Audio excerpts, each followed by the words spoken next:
Hey, greetings, friends. Welcome to another Mercy Moment Emery episode. And this episode is titled Daunting Demands Discovering the Remedy for an Anxious Heart. And this has been where I've been wrestling.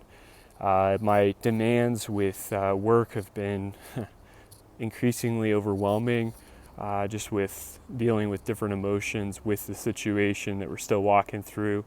And I've been overwhelmed. Yesterday I felt like I just hit my wit's end and I was like, this is too much. I've got too much going on, and I just feel like it just keeps getting progressively more and more daunting. And yesterday was overwhelming, but today I've received renewed clarity, and from that clarity I wanted to share my heart on the subject of discovering the remedy for an anxious heart, because anxiety is something that is just rapidly increasing in our land, in our culture, in our age. It seems that it's starting to overwhelm younger children at a whole new level, and it's very concerning. And I believe a lot of it has to do with the lack of silence and solitude that's promoted in our culture, especially in America, with the fast-paced, ever increasing, always pursuing more, never resting mentality. But I can speak for my own self on a personal level that when I have constant demands, constant needs, constant calls, I work in an inbound call environment. When I don't have breaks in between, I can easily get overwhelmed because I'm trying to accomplish a whole host of tasks, have these calls, those calls, just it can be very hectic, very tumultuous, and very overwhelming at points. And what I discovered this morning, I just felt like my heart was just raging within me. The anxiety was just engulfing me, like didn't even understand what was going on. I was so disoriented. And this morning I sought Father, and I said, Father, I need your help because my heart is just pounding. Even as I woke up this morning, I don't get it. What's going on? What is it that's overwhelming me?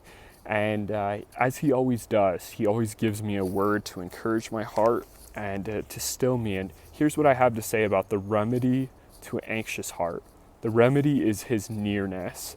Not just knowing it intellectually, but experiencing it from a heart sense.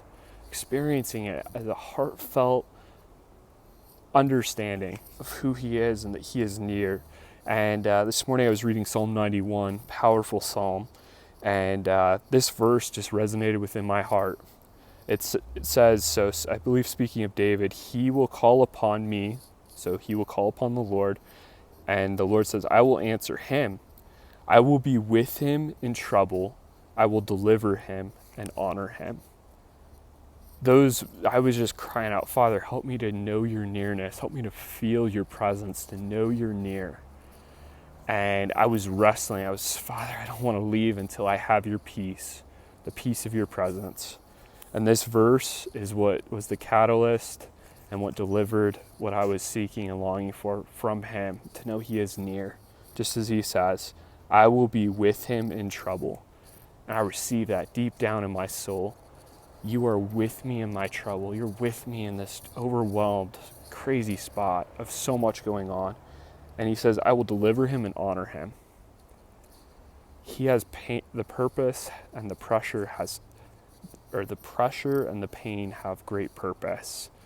But if I don't see it that way, I can't receive the blessing and the peace, because peace is received in knowing, believing, and trusting in his nearness, that he is a Father who is in control of all the chaos, and he's working it for my highest good. Not just some of it, all of it.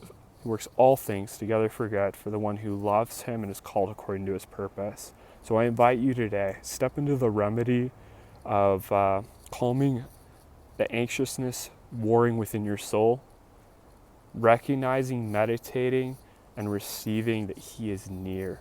As the Apostle Paul stated on Mars Hill, in him we live and move and have our being.